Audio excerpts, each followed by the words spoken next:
Hello students, welcome to affairs cloud. My name is Vikas Rana. Students, हम best of the best current affairs provide करते हैं। आप हमारी application career cloud को जाके चेक कर सकते हैं, जहां पर आप इजीली आपको वेरियस कोर्सेज देखने को मिलेंगे, क्विजेज अटेम्प्ट करने को मिलेंगी, पीडीएफ्स मिलेंगी जो कि आपकी प्रिपरेशन में बहुत ज़्यादा हेल्प करने वाली हैं। हमारा जो सेशन है, हमारा जो कोर्सेज है, ये क्यों टॉप नॉच रहते हैं? क्योंकि जो हमारी एप्लीकेशंस हैं, हम यहाँ को वेराइटी ऑफ क्वेश्चंस प्रोवाइड करते हैं, वेराइटी ऑफ नोट्स प्रोवाइड करते हैं, जहां पर आपको कंटेंट मिलेगा both Hindi as well as English में। आपको क्या करना है, हमारी एप्लीकेशन को डाउनलोड करना है गूगल ऐप स्टोर से, जो कि आप इजीली कैरियर्स क्लाउड के नाम से सर्च करके डाउनलोड कर सकते हैं। And once you have downloaded, आपको लॉगिन करना पड़ेगा with your Gmail ID. And login करने के बाद आपको हमारी जो भी कोर्सेज हैं वो यहाँ पर आपको सारे देखने को मिलेंगे। जो भी आपको क्विज अटेम्प्ट करनी है वो देखने को मिलेगी। आपको ई बुक्स मिलेंगी, यहाँ पर पाथ मिलेंगे आपको। एंड जैसे मैंने आपको बताया, हम डेली बेसिस पे, वीकली बेसिस पे और मंथली बेसिस पे करंट अफेयर्स अपलोड करते हैं, both in Hindi as well as English language. यहां पर आप देखेंगे जो डेली बेसिस पे आपको नोट्स प्रोवाइड किए जाएंगे, फिर आप यूट्यूब पे वीडियो देख सकते हैं, उसके बाद आप आके इस एप्लीकेशन पे क्विज अटेम्प्ट कर सकते हैं डेली बेसिस पे, जो कि बहुत ज़्यादा हेल्पफुल रहने वाले हैं। सिमिलरली वीकली बेसिस पे भी आप ये करेंगे, जो करंट अफेयर्स हैं उसकी आपको पीडीएफ मिलेगी एंड आप क्विज अटेम्प्ट कर सकते हैं वीकली बेसिस पे भी, जो कि आपकी प्रिपरेशन को एक स्टेप आगे लेके जाएगा। एंड फिर ऐसे ही जो मंथली बेसिस पे आपको 100 क्वेश्चंस की इंपॉर्टेंट पीडीएफ मिलेगी, वो आप रिवीजन के लिए एक बहुत अच्छा सोर्स रहेगा आप सभी स्टूडेंट्स के लिए जो गवर्नमेंट एग्जाम एस्पिरेंट्स हैं। इसी के साथ साथ आप देखेंगे, हम बैंकिंग और इकोनॉमी के करंट अफेयर्स प्रोवाइड करते हैं आपको। हम state wise current affairs provide करते हैं, चाहे वो उत्तराखंड, उत्तर प्रदेश, त्रिपुरा, तेलंगाना, कोई भी स्टेट हो। नॉट जस्ट दिस फ्रेंड्स, इसी के साथ साथ देखेंगे हम आपको टॉपिक वाइज करंट अफेयर्स भी प्रोवाइड करते हैं, और ये टॉपिक्स बहुत ज़्यादा इंपॉर्टेंट होते हैं।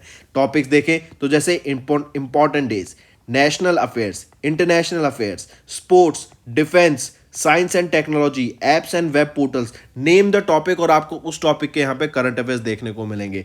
जो भी गवर्नमेंट स्कीम्स लॉन्च की जाती हैं, जो भी एमओयू साइंस किए जाते हैं, जो भी इंडेक्सेस एंड रिपोर्ट्स आती हैं, वो सारी हमारे द्वारा कवर की जाती हैं, ताकि स्टूडेंट को one of the best experience मिल सके करंट अफेयर्स का, और उनको इधर उधर ढूंढना ना पड़े कंटेंट, जहां पर हम आपको सारा कंटेंट एक ही जगह पे प्रोवाइड करा देते हैं। Hello students, how are you all? I hope you are all good. तो दोस्तों, आज की वीडियो में 8 फरवरी के इंपॉर्टेंट करंट अफेयर्स डिस्कस करेंगे। ये सेशन आप सभी के लिए काफ़ी इंपॉर्टेंट रहेगा, तो एंड तक बने रहिएगा। तो चलिए स्टार्ट करते हैं। सबसे पहले हम बात करेंगे इंडिया एनर्जी वीक की, IEW। इंडिया एनर्जी वीक किसके द्वारा इनॉग्रेट किया गया, कहाँ पर इनॉग्रेट किया गया, कब से लेके कब तक होगा, हम क्यों ऑब्जर्व कर रहे हैं ये इंडिया एनर्जी वीक को, इस सारी चीज़ों के बारे में यहाँ पे हम डिस्कस करेंगे। देखो, सबसे पहले तो आपको पता ही होना चाहिए कि हम बात करते हैं अब non renewable sources of energy से रिन्यूएबल सोर्सेज ऑफ एनर्जी पे शिफ्ट होने की। इसी के साथ साथ अगर आप देखेंगे, केरला ने प्लेज किया कि हम 100% renewable source of energy use करेंगे बाय 2040, और हम कार्बन न्यूट्रल हो जाएंगे 2050 तक। इंडिया की बात करें, इंडिया का टारगेट क्या है कार्बन न्यूट्रल होने का? 2070 का। तो अगर मैं बात करूं IEW, इंडिया एनर्जी वीक की, ये कहां पर हुई थी? ये बेंगलोर कर्नाटका में आपकी इनॉग्रेट की गई थी। अगर इसमें भी पूछे कि बेंगलोर में कहां हुई थी, तो याद रखेंगे बेंगलोर इंटरनेशनल एग्जीबिशन सेंटर, ये बेंगलोर कर्नाटका में है, वहां पर हुई। किसके द्वारा इनॉग्रेट की गई? Prime minister of India Narendra Modi के द्वारा इसको इनॉग्रेट किया गया। और ये कब से लेके कब तक होगी? ये 6 फरवरी को इनॉग्रेट की गई थी, और ये कब से कब तक होगी? 6 से लेके 8 फरवरी के बीच में ये की जाएगी।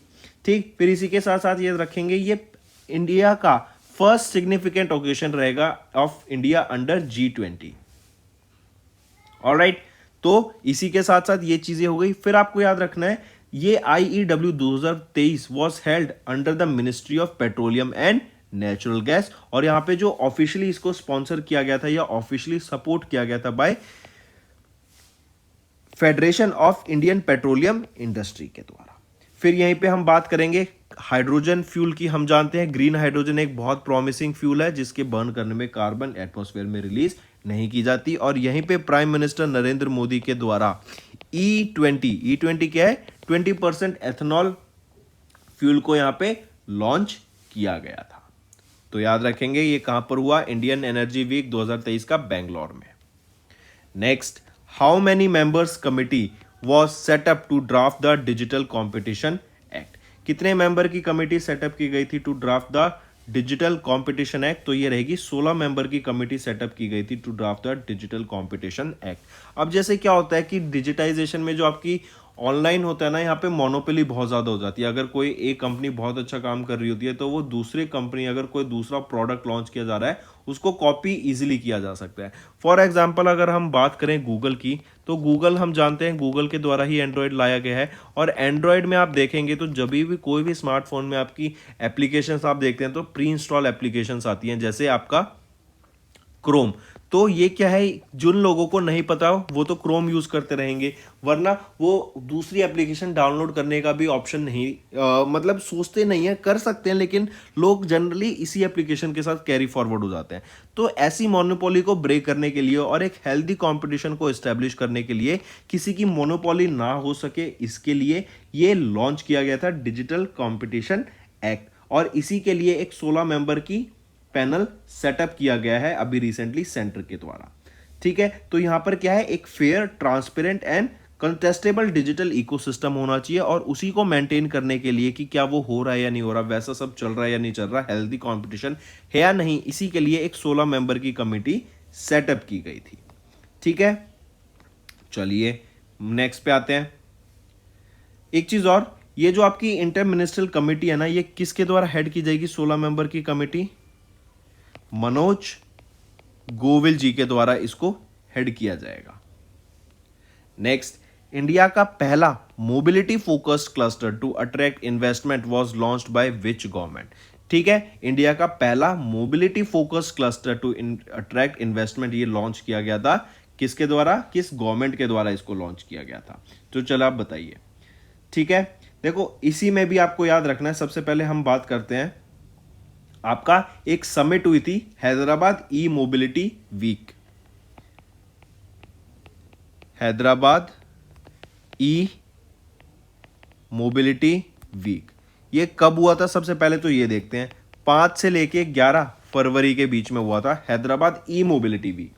इस हैदराबाद ई मोबिलिटी वीक के दौरान एक mobility next Hyderabad summit, mobility next Hyderabad summit, ये फर्स्ट एडिशन था इस समिट का, जो कि अभी इनॉग्रल एडिशन भी कह सकते हैं। इसको लॉन्च किया गया at the Hyderabad international convention centre, Hyderabad, Telangana में।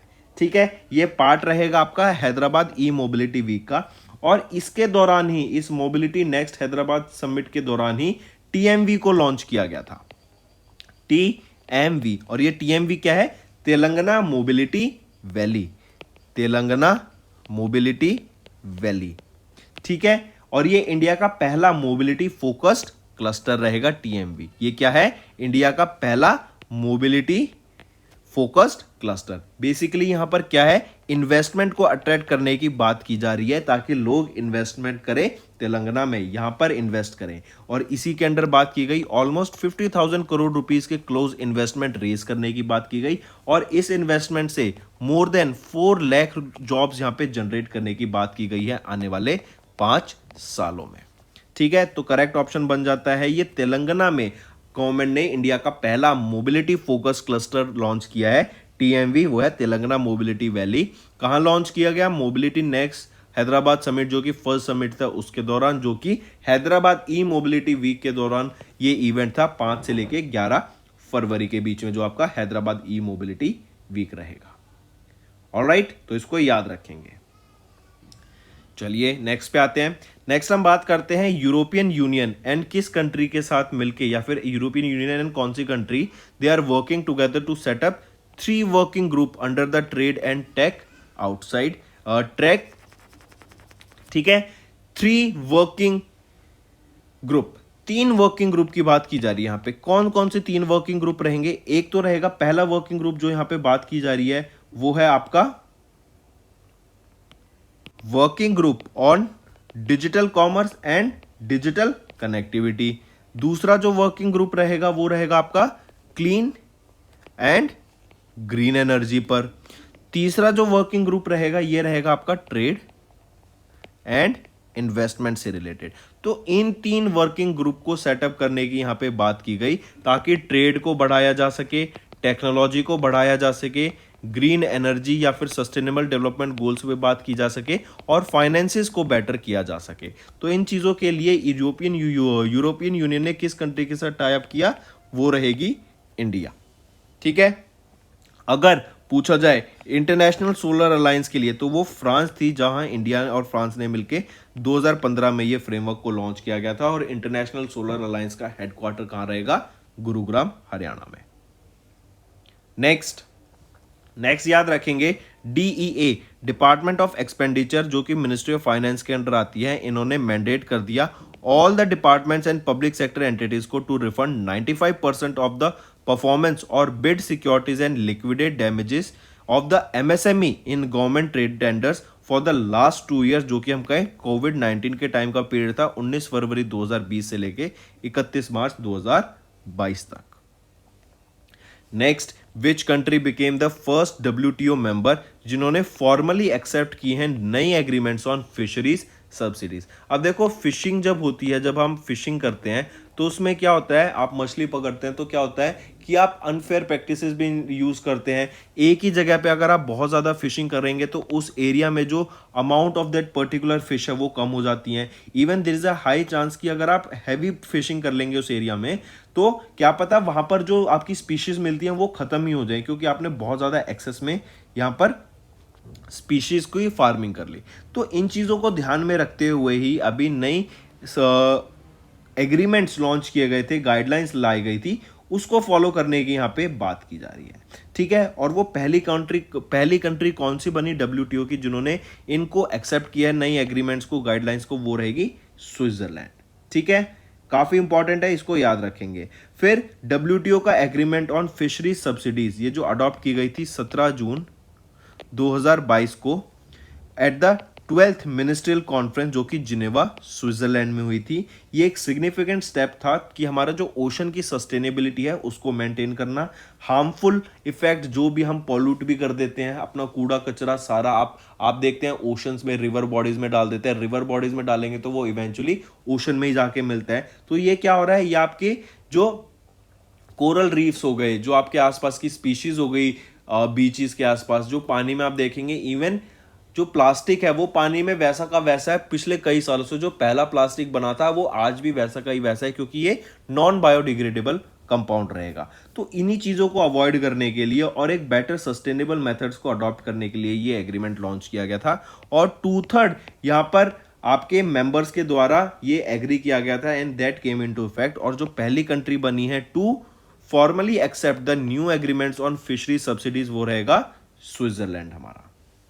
चलिए नेक्स्ट पे आते हैं, SIB वेल्थ। ये किसके द्वारा लॉन्च किया गया और ये बेसिकली क्या है? SIB वेल्थ बेसिकली आपका एक इन्वेस्टमेंट या फिर वेल्थ मैनेजमेंट प्लेटफॉर्म रहेगा, ये SIB वेल्थ। और जो SIB है ये क्या है? South Indian bank. तो याद रखेंगे, साउथ इंडियन बैंक ने जियोजित फाइनेंशियल सर्विसेज के साथ अभी टाई अप किया, ताकि जो हाई नेट वर्थ इंडिविजुअल्स हैं, जो बड़े रिच लोग हैं, उनको उनकी वेल्थ को मैनेज करने के लिए ये SIB वेल्थ लॉन्च किया है। यहां पर आपका पोर्टफोलियो मैनेजमेंट सर्विस प्रोवाइड किया जाएगा, alternative investment fund, systematic investment plan, mutual fund, bond, real estate, structured product, इन सभी चीजों का सर्विस प्रोवाइड की जाएगी ताकि लोग अपनी इन्वेस्टमेंट को ग्रो कर सकें over a period of time. अगर मैं जियोजित फाइनेंशियल सर्विस की बात करूं, इनको 35 साल का एक्सपीरियंस है in the financial market and investment solutions. Next, who launch India's first cross border UPI payment service. अगर मैं यूपीआई की बात करूं, यूपीआई क्या है? Unified payment interface. Unified payment interface UPI हो गया, ये किसके द्वारा लॉन्च किया गया था? NPCI, national payment corporation of India के द्वारा 2016 में इसको लाया गया था। ठीक। और अभी न्यूज क्या आ रही है, थोड़े टाइम पहले क्या आई थी कि 10+ कंट्रीज में आपका यूपीआई का यूज स्टार्ट हो गया है। अब न्यूज क्या आ रही है कि पहला cross border UPI payment service launch करने वाला वो कौन सा प्लेटफॉर्म बन गया? वो है हमारा फोन पे। फोन पे अब दूसरी कंट्रीज में जाए, जैसे आप घूमने जाते हैं किसी दूसरी कंट्री में, तो आप फोन पे की मदद से वहां पर ट्रांजैक्शन कर पाएंगे easily using this PhonePe application. ये प्लेटफॉर्म एनेबल करेगा बैंक अकाउंट होल्डर्स को to maximise their wealth through personalised, efficient and convenient investment solution. ठीक, काफी इंपॉर्टेंट, इसको याद रखेंगे। और इससे क्या होगा, जो यूपीआई इंटरनेशनल आपका पेमेंट होगा वो इजीली हो जाएगा for the Indians travelling abroad. यहां पर आप क्यूआर कोड से इजीली आप देखेंगे तो पेमेंट कर पाएंगे in countries such as United Arab Emirates, Singapore, Mauritius, Nepal and Bhutan. Even more countries को यहां पर ऐड करने की बात की गई है in the coming years. Also आप देखेंगे पहले क्या होता था, क्रेडिट कार्ड से या फॉरेन एक्सचेंज कार्ड से लोग वहां पे पेमेंट कर पाते थे जब इंडियंस बाहर जाते थे, बट अब फोन पे की मदद से आप directly just by scanning the QR code आप इजीली पेमेंट कर पाएंगे। और ये है यूपीआई की पावर। आप देखेंगे यूपीआई आने वाले टाइम में ऑल अराउंड द वर्ल्ड इसको यूज किया जाने लगेगा। और जो इंडिया की कंपनीज हैं, जो इंडिया है, आप देखेंगे आने वाले टाइम में फाइनेंशियल सेक्टर में बहुत ज्यादा ग्रो करने वाला है। ऑलराइट, तो चलिए नेक्स्ट पे आते हैं। किस बैंक ने अभी बिज खाता लॉन्च किया है small businesses and merchant partners के लिए? किस बैंक के द्वारा यह बिज खाता लॉन्च किया गया, जरा बताइए। बिज खाता, सबसे पहले तो यही देखते हैं ये बिज खाता है क्या। ये क्या है, no minimum balance. No minimum balance, पहली चीज कि आपके बैंक में चाहे 2 रुपए हो वो भी एक्सेप्टेबल है। फिर ये लॉन्च किया गया है जो छोटे स्मॉल मर्चेंट्स हैं और बिजनेसमैन हैं उनके लिए लॉन्च किया गया है कि वो अपने सेविंग अकाउंट को यूटिलाइज ना करें and they will use this current account, ताकि वो अपना बिजनेस को आगे कैरी फॉरवर्ड कर सके। और यही बिज खाता किसके द्वारा लॉन्च किया गया, एयरटेल पेमेंट बैंक के द्वारा इसको लॉन्च किया गया है। बिज खाता जो कि एक करंट अकाउंट है अनलिमिटेड ट्रांजैक्शंस के साथ and instant activation for small merchant and business partners. इससे क्या होगा, जो छोटे बिजनेसमैन है और मर्चेंट है वो अपना सेविंग अकाउंट ना यूज करके इस अकाउंट को, इस करंट अकाउंट को यूज करेंगे फॉर बिजनेस परपेक्ट। और यहां पर कोई भी मिनिमम बैलेंस की रिक्वायरमेंट नहीं है। इसकी मदद से आप आईएमपीएस भी कर सकते हैं। आईएमपीएस होता है immediate payment service, UPI unified payment interface. NEFT इसकी क्या फुल फॉर्म होती है, नेशनल इलेक्ट्रॉनिक फंड्स ट्रांसफर। तो ये आप कोई भी चीज यूज कर सकते हैं, इवन क्यूआर की मदद से आप पेमेंट ले सकते हैं एंड दे सकते हैं आगे। ऑलराइट, नेक्स्ट बात करते हैं एशियन डेवलपमेंट बैंक की। एशियन डेवलपमेंट बैंक की अभी रिपोर्ट रिलीज की गई, greener trade and investment vital to tackle climate change in the Asia Pacific region. अगर हम एशिया की बात करें तो आप देखेंगे चाइना, रशिया, ठीक है, इंडिया, मैं इस रीजन की बात कर रहा हूं बेसिकली, इंडिया, फिर पाकिस्तान, ठीक है, रशिया को हटा देते हैं for the timing. China, India, Pakistan की बात करते हैं तो आपने देखा चाइना में बहुत ज्यादा ड्रॉट पड़ गया था, सूखा पड़ गया था, जिसकी मदद से जो उनकी one of the largest river है यंगस्टे रिवर वो भी सूख गई थी। आपने देखा पाकिस्तान में भी काफी सूखा पड़ा था, लेकिन आफ्टर सम टाइम आपने देखा पाकिस्तान में हैवी फ्लडिंग हुई, जिसकी मदद से ऑलमोस्ट 1/3 ऑफ द पाकिस्तान पानी के अंदर था और बहुत ज्यादा वहां पे डैमेज देखने को मिला है। आज जो पाकिस्तान की इकोनॉमिक कंडीशन है, वन ऑफ द रीजन आपका फ्लडिंग को भी बोला जा सकता है, क्योंकि बहुत ज्यादा वहां पे हमें डैमेज देखने को मिला था। तो ये क्या है, ये सारी चीज क्लाइमेट चेंज ही तो है। आप देखेंगे एकदम हीट बढ़ जाएगी, ज्यादा सोलर हीट वेव आएंगी तो उससे क्या होगा, आपकी जो क्रॉप्स हैं वो भी डैमेज हो जाएंगी। इवन इंडिया में बताया गया कि आने वाले टाइम में इंडिया में जो टेम्परेचर होंगे वो बहुत ज्यादा बढ़ने वाला है, जिससे जो गर्मियां होंगी वो अनबियरेबल हो जाएगा beyond the human survival limit. India का बताया गया कि आने वाले 5 से 6 सालों में जो आपका एसी की डिमांड होगी वो 7 to 8 टाइम्स बढ़ने वाली है, क्योंकि इतनी ज्यादा हम हीट फेस करेंगे। ये सारी चीजें क्या सिग्निफाई करती हैं, there is a change in climate. ये क्लाइमेट चेंज को दर्शाती हैं और इसी की वजह से जो इंपैक्ट पड़ रहा है उसको दर्शाती हैं। तो इसको चेंज करने के लिए हमें इन्वेस्टमेंट लाना पड़ेगा। और आपने देखा तो सॉवरेन ग्रीन बॉन्ड्स लॉन्च किए गए थे कि इन्वेस्टमेंट के तौर पे, ताकि इंफ्रास्ट्रक्चर को बेटर किया जा सके। सो सस्टेनेबल डेवलपमेंट गोल्स को फॉलो करने की यहाँ पे बात की गई। और सिमिलरली कि हमें ग्रीन ट्रेड को फॉलो करना चाहिए और इन्वेस्टमेंट को हमें ऐसा लाना चाहिए ताकि जो हमारा फ्यूचर है, जो कि आपके ग्रीन ट्रेड है, जो सस्टेनेबल डेवलपमेंट गोल्स है, उसकी आधारशिला पे रखते हुए हमें आगे इन्वेस्टमेंट करनी चाहिए। और ये रिपोर्ट रिलीज की गई थी एशियन डेवलपमेंट बैंक के द्वारा। Next, Hurun industry achievement award 2022 की हम बात करें तो किन्होंने इस अवार्ड को रिसीव किया था। I repeat, Hurun industry achievement award 2022 के लिए किन्होंने इस अवार्ड को रिसीव किया था, जरा बताओ। वो रहेंगे वीपी नंदा कुमार जी। इनको सम्मानित किया गया ह्यूरन इंडस्ट्री अचीवमेंट अवार्ड 2022 से। अगर इसी अवार्ड की हम बात करें, ये अवार्ड क्यों दिया गया और किसको दिया गया? वीपी नंदा कुमार को दिया गया। वीपी नंदा कुमार कौन है? ये है आपके managing director and chief executive officer of Manappuram finance limited के। ठीक है, इन्होंने रिसीव किया ह्यूरन इंडस्ट्री अचीवमेंट अवार्ड को for his achievement in the world of business. ठीक, काफी इंपॉर्टेंट, याद रखेंगे। ये अवार्ड रिकॉग्नाइज करता है contribution of Manappuram finance in the non banking finance space, और इसीलिए इनको वीपी नंदा कुमार को सम्मानित किया गया था ह्यूरन इंडस्ट्री अचीवमेंट अवार्ड से। चलिए नेक्स्ट पे आते हैं। Who has been appointed as the new managing director and chief executive officer of Canara Bank. Canara Bank के नए managing director and chief executive officer कौन अपॉइंट किए गए हैं? वो हैं के सत्यनारायण राजू जी। ठीक है, इनको नया managing director and chief executive officer appoint किया गया है कैनरा बैंक का विद इमीडिएट इफेक्ट। ये किनको रिप्लेस करेंगे? ये रिप्लेस करेंगे एलवी प्रभाकर को। एलवी प्रभाकर जी ने अब रिजाइन कर दिया था from this post on 31 of December 2022। के सत्यनारायण जी की बात करें, इन्होंने विजय बैंक को 1988 में ज्वाइन किया था। फिर उसके बाद इनको चीफ जनरल मैनेजर बना दिया गया बैंक ऑफ बड़ौदा का, जो कि विजय बैंक एंड दीना बैंक के द्वारा मिलकर बना था इन 2019 में, जब वो मर्ज किए गए थे बैंक ऑफ बड़ौदा के साथ। फिर इसके बाद ध्यान रखेंगे कि इनको एग्जीक्यूटिव डायरेक्टर बनाया गया कैनरा बैंक का 2021 में, और अब इनको नया managing director and chief executive officer बना दिया गया है कैनरा बैंक का। कैनरा बैंक का हेडक्वार्टर कहाँ रहेगा? बेंगलोर कर्नाटका में रहेगा। ठीक, चलिए नेक्स्ट आ जाता है मंत्रा ने। ये आपका ई कॉमर्स प्लेटफॉर्म है जहां पर आप फैशन से रिलेटेड अपने क्लोथ्स, शूजिंग कुछ भी बाय कर सकते हैं। नए नए शूज आ जाते हैं। ये बेसिकली कहें तो ये आपका एक फैशन ई कॉमर्स प्लेटफॉर्म है। इस प्लेटफॉर्म ने, मिंत्रा ने किनको भी अपना ब्रांड एम्बेसडर घोषित किया है? वो है रणबीर कपूर को। गरुड़ा एरोस्पेस जो कि ड्रोन मैन्युफैक्चर स्टार्टअप है, इन्होंने किनको अपना ब्रांड एम्बेसडर घोषित किया? MS धोनी को। ठीक है, तो रणबीर कपूर को अभी ब्रांड एम्बेसडर घोषित किया गया है मिंत्रा का, और इनके किस कैंपेन के लिए? वो है be extraordinary everyday. Be extraordinary everyday, ये आपका कैंपेन रहेगा जिसके लिए रणबीर कपूर को भी रिसेंटली ब्रांड एम्बेसडर घोषित करा गया था।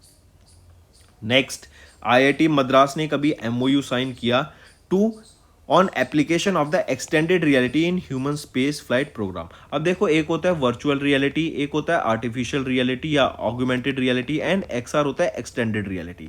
अब बेसिकली क्या होता है, अगर मान लो हमें एटमॉस्फेयर में, हमें स्पेस में जाना है, ठीक है, इसरो हम जानते हैं, पहले तो आंसर ही बता देता हूं इसका। IIT मद्रास ने इसरो के साथ टाई अप किया for this extended reality in human space flight programme. अब हमें स्पेस में जाना है, ठीक है, हमें स्पेस लाइक कंडीशंस, आप जानते हैं वर्चुअल रियलिटी और ऑगमेंटेड रियलिटी से आप बिल्कुल स्पेस लाइक कंडीशंस को जनरेट कर सकते हैं, एंड जो हमारे एस्ट्रोनॉट्स होंगे, जो साइंटिस्ट होंगे, वो उन कंडीशन में ट्रेनिंग के लिए एलिजिबल हो जाते हैं कि आप उस जैसे आप गेम खेलते हैं, गेम में क्या होता है, आपको बिल्कुल ऐसा लगता है कि आप गेम में चल रहे हैं, और आप अपने जब AR/VR सेट को अपने सर पे पहनते हैं, अपनी आंखों पे कवर करते हैं, तो आपको बिल्कुल एकदम ऐसा लगता है कि आप उस पर्टिकुलर इन्वायरमेंट में है। तो सिमिलरली ऐसा एनवायरनमेंट प्रोवाइड कराने के लिए हमारे साइंटिस्ट को और एस्ट्रोनॉट्स को, ताकि उनको लगे कि वो स्पेस में ही है, और उस हिसाब से कोई भी प्रॉब्लम उनको फेस कराई जा सकती है, उनको कोई भी तरीके की ट्रेनिंग प्रोवाइड की जा सकती है, ताकि उनको एक्सपीरियंस हो सके एंड एक फर्स्ट हैंड एक्सपीरियंस प्रोवाइड किया जा सके कि कल को जब वो स्पेस में जाएंगे तो उनको कोई नया एकदम ऐसा ना लगे कि हम पहली बार ये चीजें कर रहे हैं, उनको एक्सपीरियंस हो सके। और ये बहुत ज्यादा एक एडवांस चीज हम कह सकते हैं, डेवलपमेंट में बहुत ज्यादा हेल्पफुल रहने वाली है in human space flight programme. ठीक है, सिमुलेशन के तौर पे इनको लाया जा सकता है, जिससे बहुत ज्यादा हेल्प मिलेगी एस्ट्रोनॉट्स को। ठीक, तो यह IIT मद्रास एंड इसरो के द्वारा मिलकर बनाया गया है। इसरो की मैं बात करूं तो इसरो के चेयरमैन कौन रहेंगे? S सोमनाथ जी। हेडक्वार्टर कहाँ है? बेंगलोर में, और 1969 में आपका इसरो इस्टेब्लिश किया गया। IIT मद्रास की बात करूँ तो ये 1959 में इस्टेब्लिश किया गया, चेन्नई तमिलनाडु में यहाँ पे इनका हेडक्वार्टर रहेगा IIT मद्रास का। और चेयरमैन कौन रहेंगे? डॉक्टर पवन कुमार गोयंका जी। ठीक, चलिए नेक्स्ट पे आते हैं। नेक्स्ट हम बात करते हैं रिलायंस जियो एंड जीएसएमए। जीएसएमए होता है group special mobile association.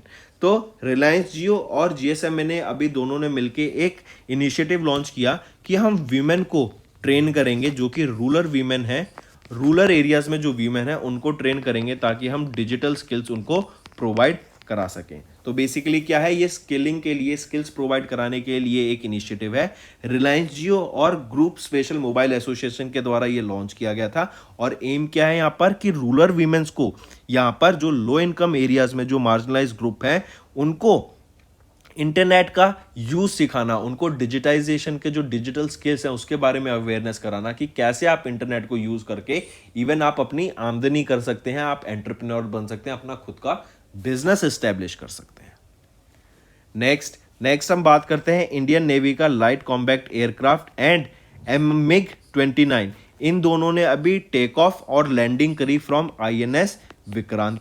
INS Vikrant हम जानते हैं ये इंडिया का पहला and the largest indigenous aircraft career रहेगा। और यहीं पर आप देखेंगे इंडियन नेवी का लाइट कॉम्बैक्ट एयरक्राफ्ट और MiG-29 ने लैंडिंग करी और टेक ऑफ किया for the first time on the Indian naval ship Vikrant, जो कि इंडिया का पहला इंडिजिनियस एयरक्राफ्ट कैरियर है। और ये one of the largest aircraft भी है, one of the largest naval ship भी है इंडिया का। इवन इसको बनाने के बाद इंडिया उन कंट्रीज के लिस्ट में जुड़ गया है जिन्होंने खुद का अपना एयरक्राफ्ट कैरियर डेवलप किया। जैसे अगर हम बात करें यूके, यूएस, चाइना, रशिया, ठीक है। और अब आपका देखेंगे तो हम फ्रांस के बाद अब इंडिया भी इस रेस में इनके साथ शामिल हो गया to develop their own indigenous aircraft career.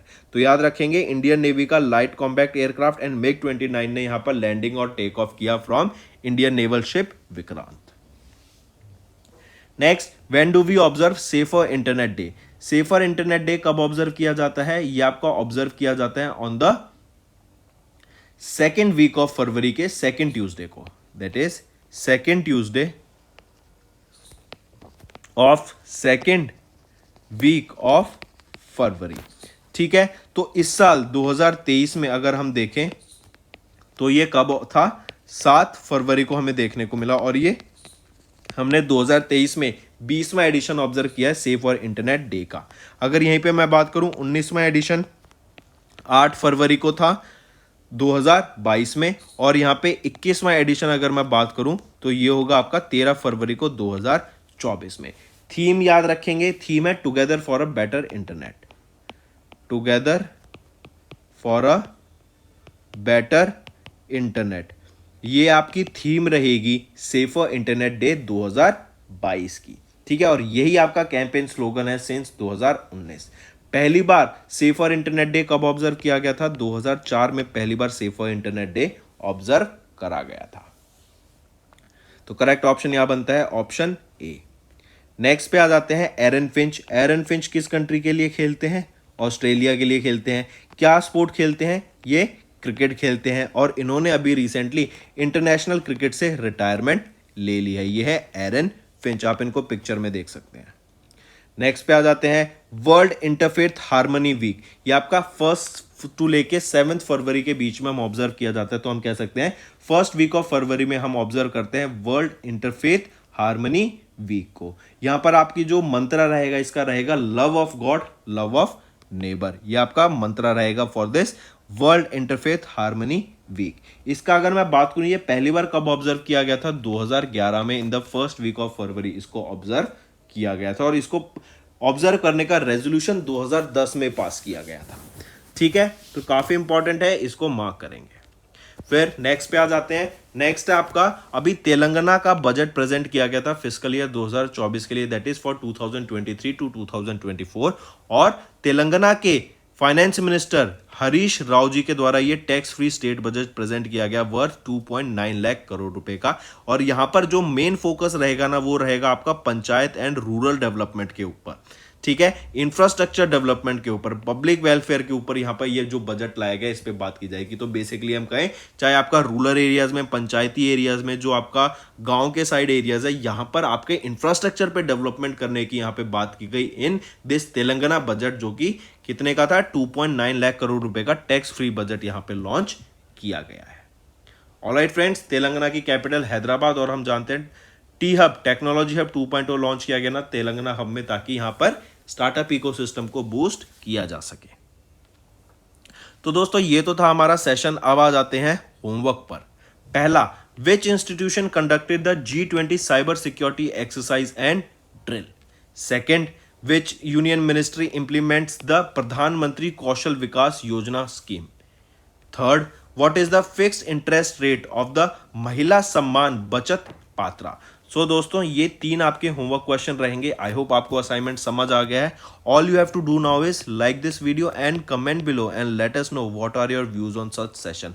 अगर आपको सेशन पसंद आ रहा है और आप चाहते हैं ये सेशन हम कंटिन्यू रखें फ्यूचर में, तो कमेंट करके जरूर बताइएगा, ठीक है। और दोस्तों फिर से मैं ये बात कहना चाहूंगा कि मैंने देखा है कमेंट में बच्चे कहते हैं सर पुराना वो लाइए, नया आप लाइए, आप बीच में क्वेश्चंस को मिक्स कर देते हैं। मैंने एक और कमेंट पढ़ा कि बच्चे कह रहे हैं कि सर आप रिवाइज नहीं हो पाता है, मुझे पिछले सिर्फ 4 महीने के करंट अफेयर्स चाहिए, मुझे पिछले सिर्फ 3 महीने के करंट अफेयर्स चाहिए। देखो ऐसा नहीं होता है।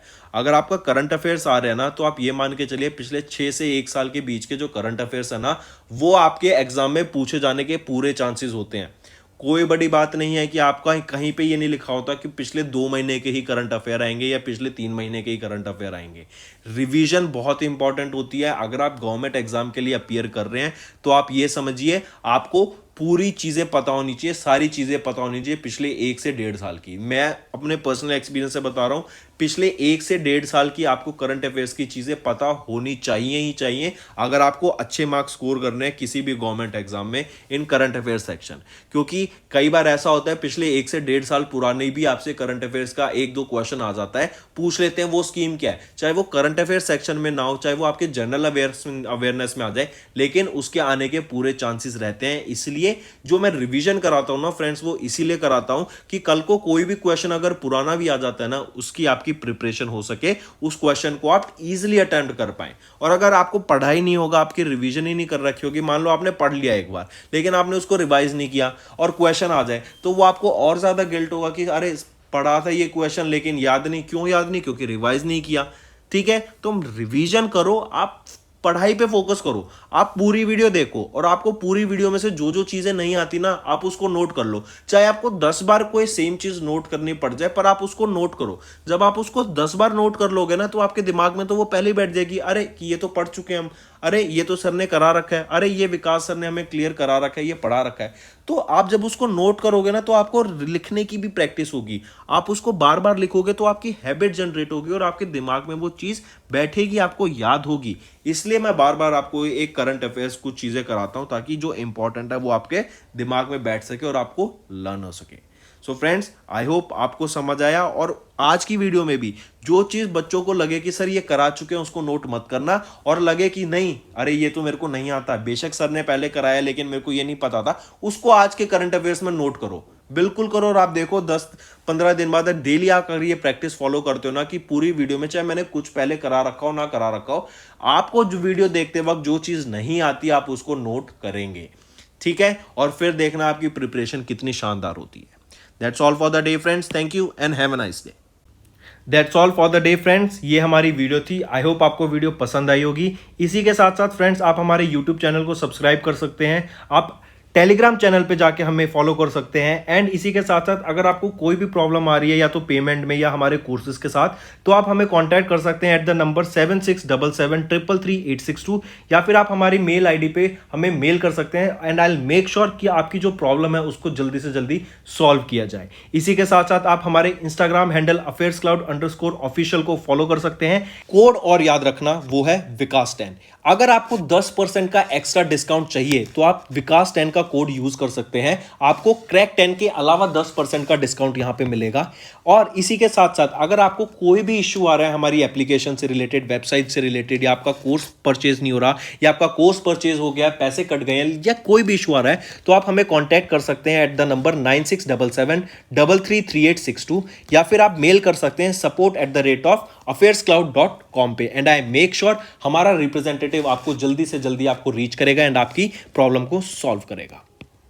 That's all for the day friends. I hope you enjoyed the session and you can follow us on the YouTube channel, as well as apart from YouTube channel you can go and follow us at Affairs Cloud Telegram channel. And if you have any queries related to the content or the of courses offered to you or the payment which you did on the application, you can contact us on the number provided, that is 7677333862. Apart from this friends, you can follow us on the Facebook as well as on Instagram handle, that is affairscloud_official.